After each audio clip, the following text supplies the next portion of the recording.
Chapter 7, William the Red, Henry I. Stephen, 1087–1154, by Charles Oman.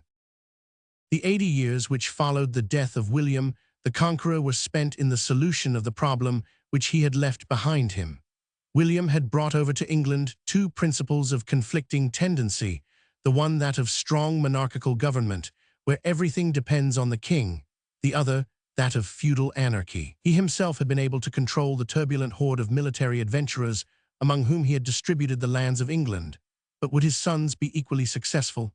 We have now to see how two strong-handed kings kept down the monster of feudal rebellion, how one weak king's reign sufficed to put the monarchy in the gravest danger, and how, finally, William's great-grandson quelled the unruly baronage, so that it was never again a serious danger for the rest of England's national life. William had left behind him three sons. To Robert the eldest, the rebel of 1079, he had bequeathed not the English crown, but his own ancient heritage of Normandy. William the Red, the second son, who had always been his father's loyal helper, was to be King of England. Henry, the youngest son, was left only a legacy of £5,000. The Conqueror would not parcel out his dominions any further, but said that his latest born was too capable a man not to make his own way in the world. William the Red hurried over to England the moment that the breath was out of his father's body, and was duly crowned by Lanfranc the Archbishop. But it was no easy heritage that he took up. The Conqueror's death was the instant signal for the outbreak of PG 82 feudal anarchy. All the more turbulent of the Norman barons and bishops, headed by Odo of Bayeux, who had just been released from prison, took arms, garrisoned their castles, and began to harass their neighbors. They made it their pretext that Duke Robert, as the eldest son, ought to succeed his father in all his dominions, but their true reason for espousing his cause was that Robert was known to be a weak and shiftless personage, under whose rule every great man would be able to do whatever he might please. In order to defeat this rising, William the Red took the bold step of throwing himself upon the loyalty of the native English. He summoned out the militia of the shires, proclaiming that every man who did not follow his king to the field should be held nithing, a worthless coward, and promising that he would lighten his father's heavy yoke and rule with a gentle and merciful hand. The field turned out in unexpected strength and loyalty, and with its aid, William put down all the Norman rebels and drove them out of the realm. Duke Robert, who had prepared to come to their aid, was too late and had to return to his duchy foiled and shamed. William's promise that he would be a good and easy lord to his subjects was not kept for long. The new king was in all things an evil copy of his father. He had William's courage and ability, but none of his better moral qualities. He had no sense of justice and was not restrained by any religious scruples. He was, indeed, an open atheist and scoffed at all forms of religion, scornfully observing that he would become a Jew if it was made worth his while. Moreover, his private life was infamous, and no man who cared for honor or purity could abide at his court. Nevertheless, his government was far more tolerable than the anarchy of baronial rule would have been. If he sheared his subjects' clothes himself, he took care that no one else should molest them, and one bad master is always better than many. Under him, England was cruelly taxed, and many isolated acts of oppression were committed, but he put down civil war, overcame his foreign enemies, and ruled victoriously for all his days. Of William's exploits, those which were the most profitable for the peace of England were his enterprises against the Scots and the Welsh.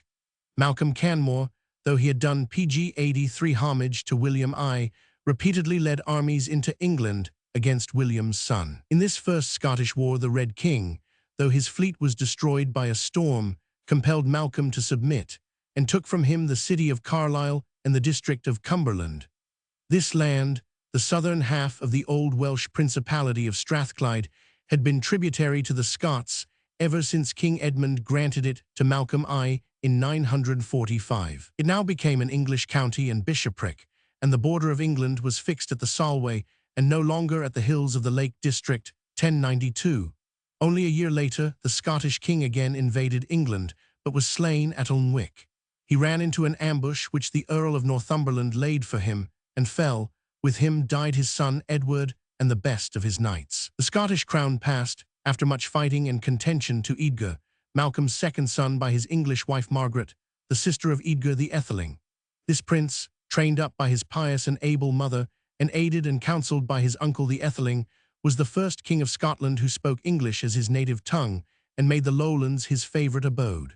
He surrounded himself with English followers and ceased to be a mere Celtic lord of the Highlands, as his fathers had been. William the Red's arms were as successful against Wales as against Scotland. During his reign, the southern half of the land of the Cymry was overrun by Norman barons, who won for themselves new lordships beyond the Wye and Severn and did homage for them to the king. Many of these adventurers married into the families of the South Welsh princes and became the inheritors of their local power. In North Wales, the Normans pushed across the Dee and built great castles at Rhuddlan and Flint and Montgomery, but they could not win the mountainous districts about Snowdon, where the native chiefs still maintained a precarious independence. Beyond the British seas, William waged constant war with his brother Robert, and always had the better of his elder, for the Duke, though a brave soldier, was a very incapable ruler, and lost by his shiftless negligence all that he gained by his sword. He was forced in PG 80 for 1091 to cede several of his towns to William, and to promise to make him his heir if he should die without male issue. But in 1096, the king gained possession of the whole, and not a mere fraction, of the Norman duchy. For Robert, seized with a sudden access of piety and a spirit of wandering and unrest, vowed to go off to the First Crusade, which was then being preached. In order to get the money to fit out a large army, he unwisely mortgaged the whole of his lands to his grasping brother for the very moderate sum of £6,666. So William ruled Normandy for a space, and Robert went off with half the baronage of Western Christendom to deliver the Holy Sepulchre from the Turks and to set up a Christian kingdom in Palestine. Among his companions were the Etheling Edgar and many Englishmen more. The Duke fought so gallantly against the infidel that the Crusaders offered him the crown of Jerusalem, but he would have none of it and set his face homeward after 4 years of absence, 1099. King William, meanwhile, had been ruling both England and Normandy with a high hand. He and his favourite minister, Ralph Flambard, had been devising all manner of new ways for raising money. When a tenant of the crown died, they would not let his son or heir succeed to his estate till he had paid an extortionate fine to the king. When a bishop or an abbot died, they kept his place empty for months, or even for years, and confiscated all the revenues of the see or abbey during the vacancy.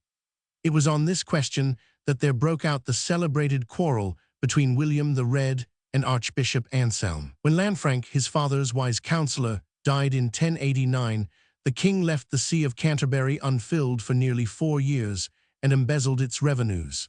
But being stricken with illness in 1093, he had a moment of compunction and filled up the archbishopric by appointing Anselm, abbot of Bec. Anselm, like his predecessor Lanfranc, was a learned and pious Italian monk who had governed his Norman abbey so well that he won the respect of all his neighbours. He was only persuaded with difficulty to accept the position of head of the English Church. "Will you couple me, a poor weak old sheep, to that fierce young bull, the King of England?" he asked, when the bishops came to offer him the primacy.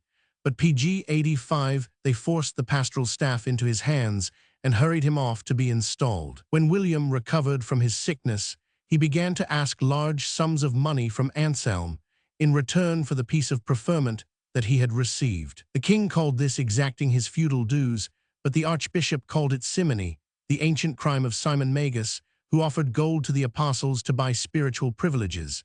He sent £500, but when the king asked for more, utterly refused to comply. From this time forth, there was constant strife between William and Anselm, the first beginning of that intermittent war between the crown and the church which was to last for more than 2 centuries. The archbishop was always withstanding the king.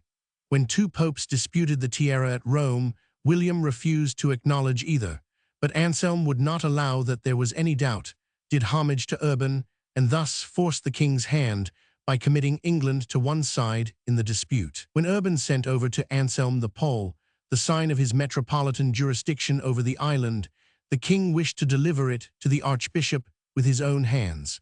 But Anselm vowed that this was receiving spiritual things from a secular master, and would not take it save with his own hands and from the high altar of Canterbury Cathedral. Nor did he cease denouncing the ill living of the king and his courtiers, till William grew so wrath that he would have slain him, had not all England revered the fearless archbishop as a saint. At last he found a way of molesting Anselm under form of law.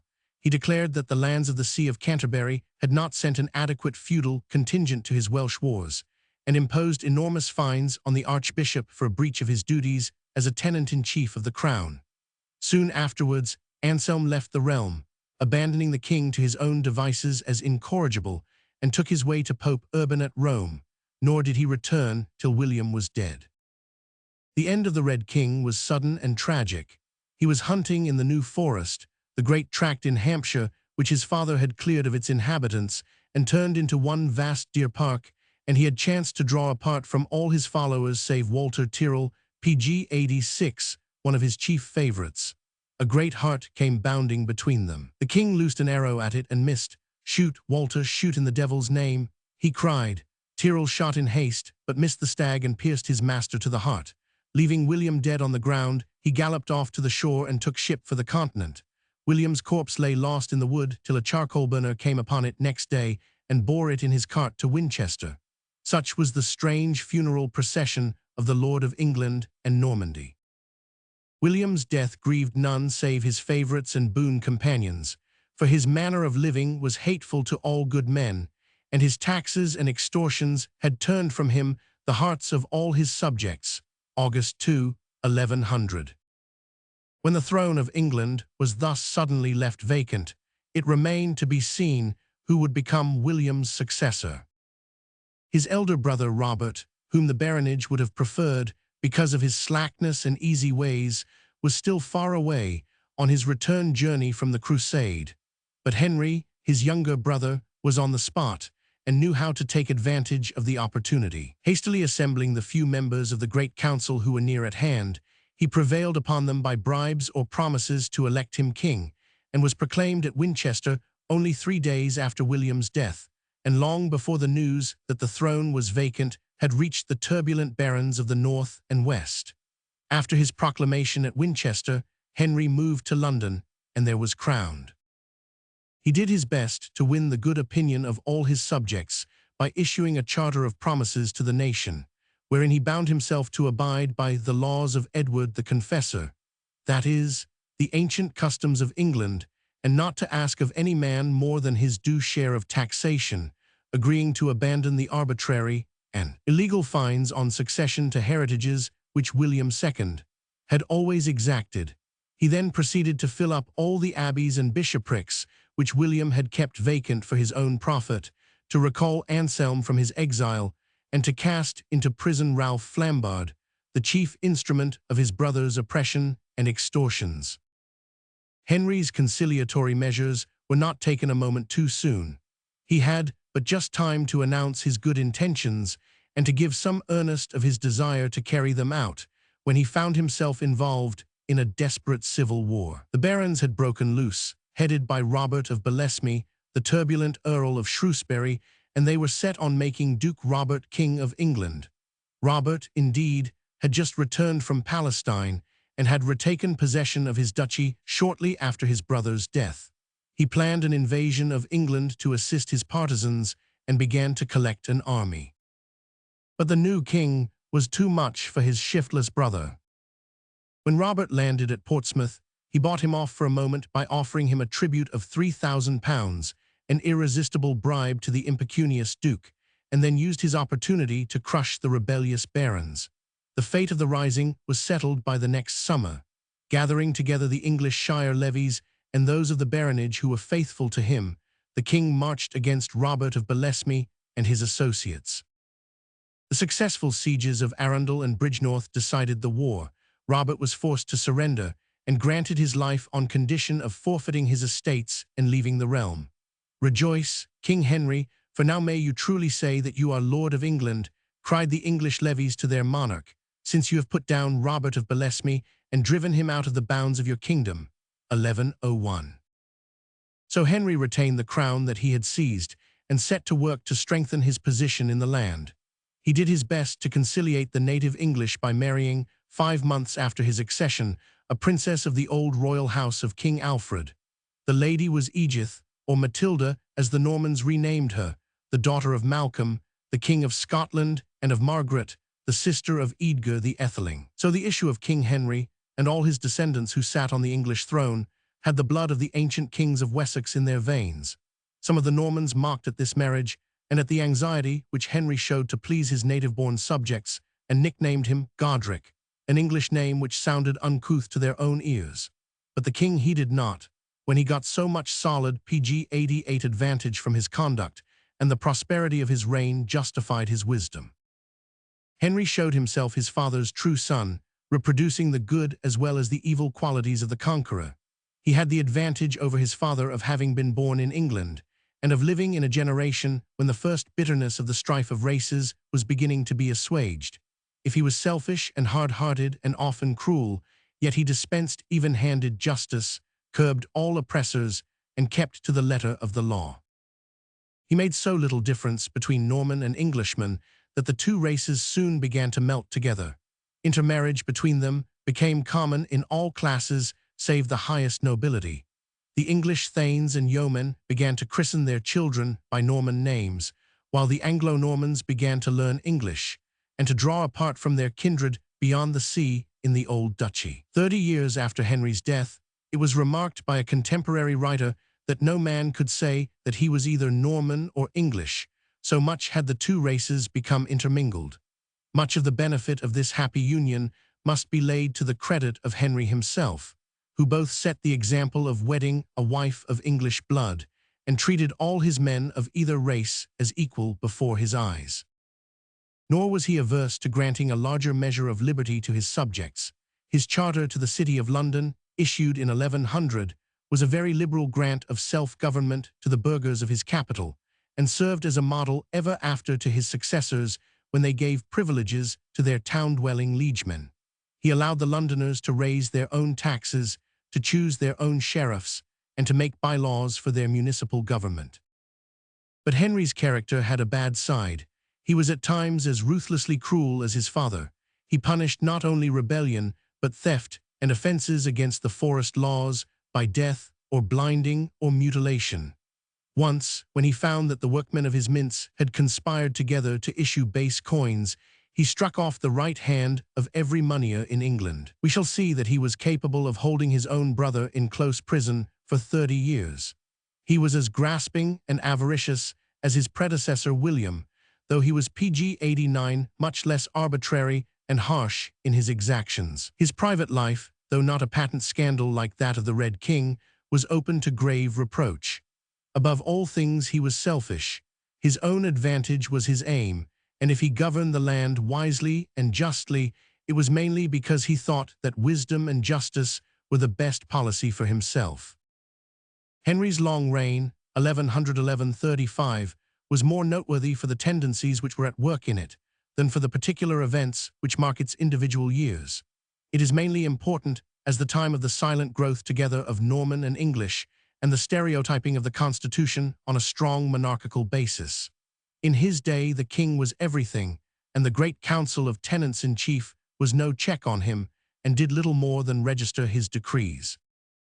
If his successors had all been like himself, England might have become a pure despotism, though one well-ordered and, considering the lights of the times, not oppressively administered.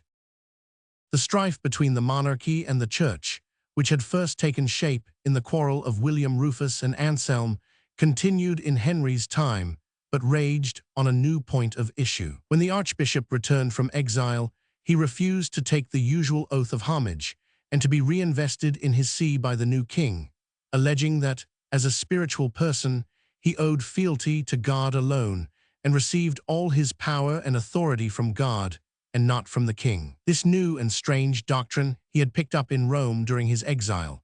The papacy was at this time putting forth those monstrous claims to dominion over kings and princes with which it had been inspired a few years before by the imperious Hildebrand, Pope Gregory VII. Henry could only reply that though the archbishop was a spiritual person, he was also a great tenant-in-chief, holding vast estates, and that for them he must do homage to the crown, like all other feudal landowners. Anselm refused, and there the matter stood still, for neither would yield, though they treated each other courteously enough, and did not indulge in the angry recrimination which had been wont to take place when Rufus was in Henry's place. Anselm even went into exile again for a space. But at last he and the king met at Bec, in Normandy, in 1106, and hit on a wise compromise, PG 90, which they agreed to apply both to Anselm's case and to all future investitures of bishops. The newly elected prelate was to do homage, as a feudal tenant, for the estates of his see, but he was not to receive the symbols of his spiritual authority from the king, but was to take up his ring and crozier from the high altar of his cathedral as direct gifts from God. This decision served as a model for the agreement between the Pope and the Empire, when 14 years later the contest about investiture, as this widespread dispute was called, was brought to an end on the continent.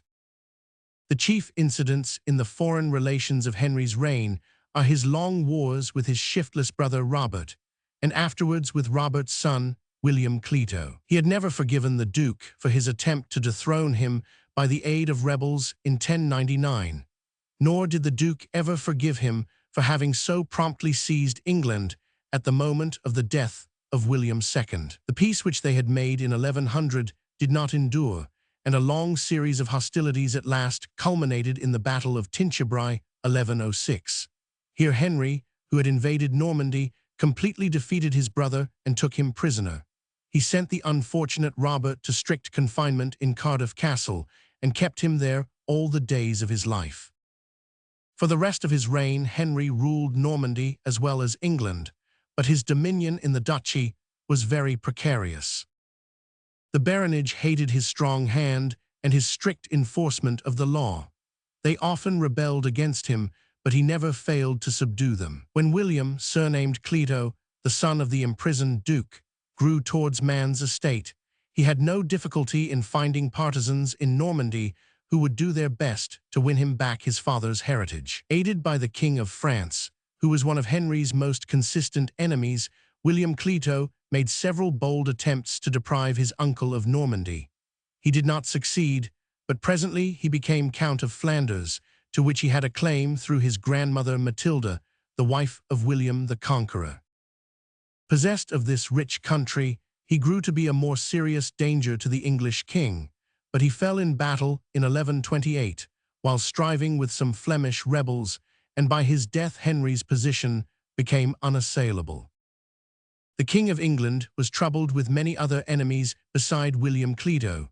Louis VI of France and Fulk, Count of Anjou, were always molesting him, but he gained or lost little by his long and dreary border wars with them. The one noteworthy consequence of this strife was that, to confirm a peace with Count Fulk, the king married his two children to the son and daughter of the Lord of Anjou. First, his son William was wedded to the Count's daughter, 1119, and some years later the Lady Matilda was married to Geoffrey, the Count's son and heir, 1127.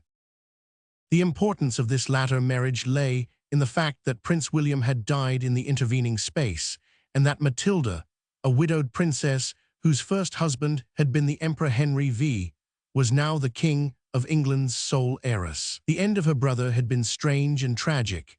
He was following his father from Normandy to England when a drunken skipper ran his vessel upon the reef of Catville, only 5 miles from the Norman shore. The prince was hurried by his followers into the only boat that the ship possessed and might have escaped, had he not seen that his half-sister, the Countess of Poitiers, had been left behind. He bade the oarsmen put back, but when they reached the ship, a crowd of panic-stricken passengers sprang down into the boat and swamped it. The prince was drowned, and with him his half-brother Richard, his half-sister the Countess of Poitiers, the Earl of Chester, and many of the chief persons of the realm.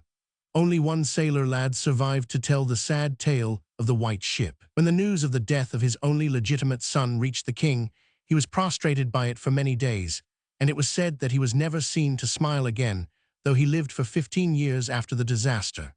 But if the chronicles speak true, the death of William was more of a loss to his father than to the realm, for they report him to have been a proud and cruel youth, who bid fair to reproduce some of the evil qualities of his uncle William Rufus. Henry was determined that his realm should pass at his PG-92 death to his daughter Matilda, and not to any of his nephews, the sons of William the Conqueror's daughters. But he knew that it would be a hard matter to secure her succession, for England had never been ruled by a queen regnant, and it was very doubtful if the Great Council would elect a woman. Moreover, the barons grudged that she should have been married to a foreign count, for they had hoped that the king would have given her hand to one of his own earls. Henry endeavored to support Matilda's cause by constraining all the chief men of the realm and his own kinsfolk to take an oath to choose her as queen after his death.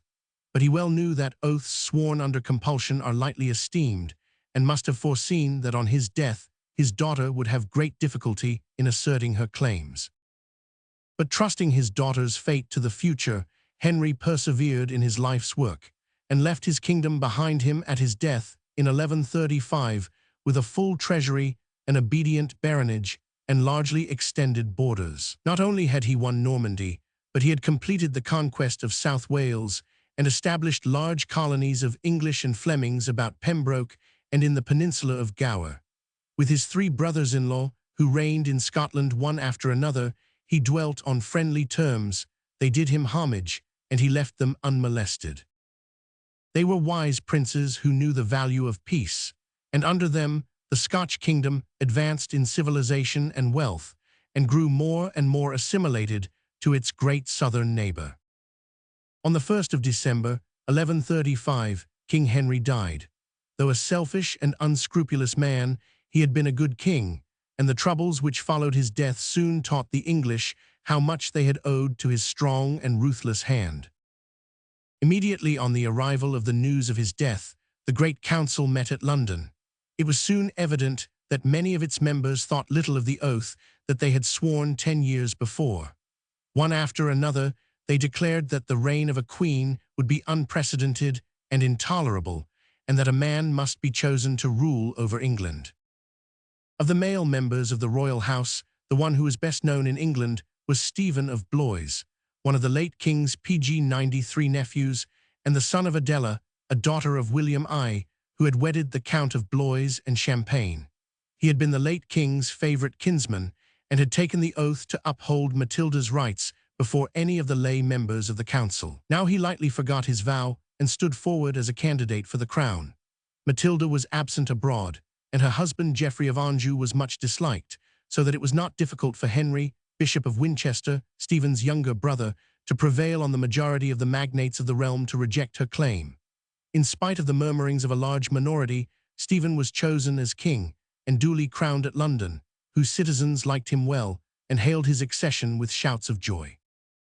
They were soon to change their tone, for ere long Stephen began to show that he was too weak for the task that he had undertaken. He was a good-natured, impulsive, volatile man who could never refuse a friend's request or keep an unspent penny in his purse. Save personal courage, he had not one of the qualities of a successful king. The baronage soon took the measure of Stephen's abilities and saw that the time had come for them to make a bold strike for that anarchical feudal independence which was their dream. The name and cause of Matilda gave them an excellent excuse for throwing up their allegiance and doing every man that which was right in his own eyes. The king put down a few spasmodic rebellions, but more kept breaking out, till in the 3rd year of his reign a general explosion took place, 1138. The cause of the Lady Matilda was taken up by 2 honest partisans, her uncle David, King of Scotland, and her half-brother Robert, Earl of Gloucester. But these 2 were aided by a host of turbulent, self-seeking barons, who craved nothing save an excuse for defying the king and plundering their neighbors. The Scot was the first to move. He crossed the Tweed with a great army, giving out that he came to make King Stephen grant him justice in the matter of the counties of Huntingdon and Northampton, which he claimed as the heir of the long-dead Earl Waltheof.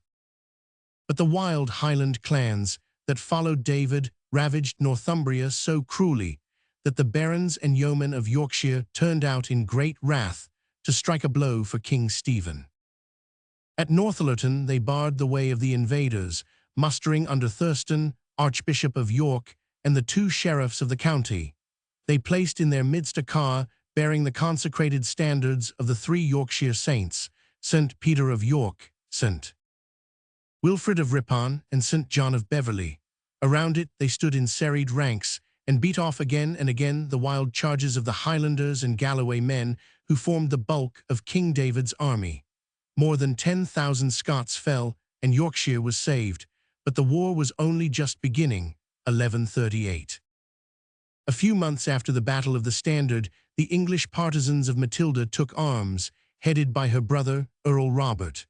Gloucester, Bristol, Hereford, Exeter, and most of the southwest of England at once fell into their hands. Stephen did his best to make head against them by the aid of such of the baronage as adhered to him and of great bodies of plundering mercenaries raised in Flanders and France. He bought off the opposition of the Scots by ceding Northumberland and Cumberland to Henry, the son of King David, who was to hold them as his vassal, and for the rest of Stephen's reign the two northern counties were in Scottish hands. But at this critical moment, the king ruined his own cause by a quarrel with the church. He threw into prison the bishops of Salisbury and Lincoln, because they refused to surrender their castles into his keeping, and treated them so roughly that every ecclesiastic in the realm, even including his own brother Henry, Bishop of Winchester, took part against him, 1139. Soon afterward, Matilda landed in Sussex, and all the southern counties fell away to her. After much irregular fighting, the two parties came to a pitched battle at Lincoln. In spite of the feats of personal bravery which Stephen displayed, he was utterly defeated and fell into the hands of his enemies, 1141. The cause of Matilda now seemed triumphant. She had captured her enemy, and most of the realm fell into her hands. She was saluted as Lady of England at Winchester, and there received the homage of the Archbishop of Canterbury and most of the barons and bishops of the land. She then moved to PG 95 London to be crowned, but in the short space since her triumph she had shown herself so haughty, impracticable, and vindictive that men's minds were already turning against her. Most especially did she provoke Stephen's old partisans by refusing to release him on his undertaking to quit the kingdom and formally resign his claims to the crown. This refusal led to the continuation of the war. Maud of Boulogne, Stephen's wife, rallied the wrecks of his party and continued to make resistance, and on the news of her approach, the Londoners commenced to stir. Their new mistress had celebrated her advent by imposing a crushing tallage or money fine on the city, and in wrath at her extortion, the citizens rose in arms and chased her out of the place before she had even been crowned. The unhappy civil war, which for a moment had seemed at an end, now commenced again. Matilda steadily lost ground and had to release Stephen in exchange for her brother, Robert of Gloucester, who had fallen into the hands of the king's party. She was besieged first at Winchester, then at Oxford, and on each occasion escaped with great difficulty from her adversaries. At Oxford, she had to be let down by a rope at night from the castle keep, to thread her way through the hostile outposts, and then to walk on foot many miles over the snow. The baronage was so well content with the practical independence which they enjoyed during the Civil War that they had no desire to see it end. They changed from side to side with the most indecent shamelessness, only taking care that at each change they got a full price for their treachery. Geoffrey de Mandeville, the wicked Earl of Essex, was perhaps the worst of them. He sold each party in turn and finally fought for his own hand, taking no heed of king or queen and only seeking to plunder his neighbors and annex their lands. He had many imitators. The last pages of the Anglo-Saxon Chronicle, which finally comes to an end in Stephen's reign, are filled with a picture of the hopeless misery of the land. Every shire, it laments, was full of castles, and every castle was filled with devils and evil men. The lords took any weaker neighbors who were thought to have money and put them in dungeons and tortured them with unutterable devices. The ancient martyrs were not so ill-treated, for they hanged men by the thumbs or by the head and smoked PG 96 them with foul smoke. They put knotted strings about their heads and twisted them till they bit into the brain. They put them in dungeons with adders and toads, or shut them into close boxes filled with sharp stones, and pressed them there till their bones were broken. Many thousands they killed with hunger and torment, and that lasted the 19 winters while Stephen was king. In those days, if 3 or 4 men came riding towards a township, all the township fled hastily before them, believing them to be robbers. So fared England for many years, till in 1153 a peace was patched up at Wallingford. Matilda had quitted England long before, and her party was now led by her young son, Henry of Anjou, who had come over in 1152 to take her place. Stephen was now old and broken by constant campaigning. He had lately lost his son Eustace, whom he had destined to succeed him, and when it was proposed to him that he should hold the crown for his own life, but make Count Henry his heir, he closed with the offer. Less than a year later he died, leaving England in the worst plight that ever she knew since the days of Ethelred the ill-counselled. For the king's mandate no longer ran over the land, and every baron was ruling for himself. Northumberland and Cumberland were in the hands of the Scots, the Welsh were harrying the border counties, and Yorkshire had been ravaged in 1153 by the last Viking raid recorded in English history. It was time that a strong man should pick up the broken scepter of William the Conqueror.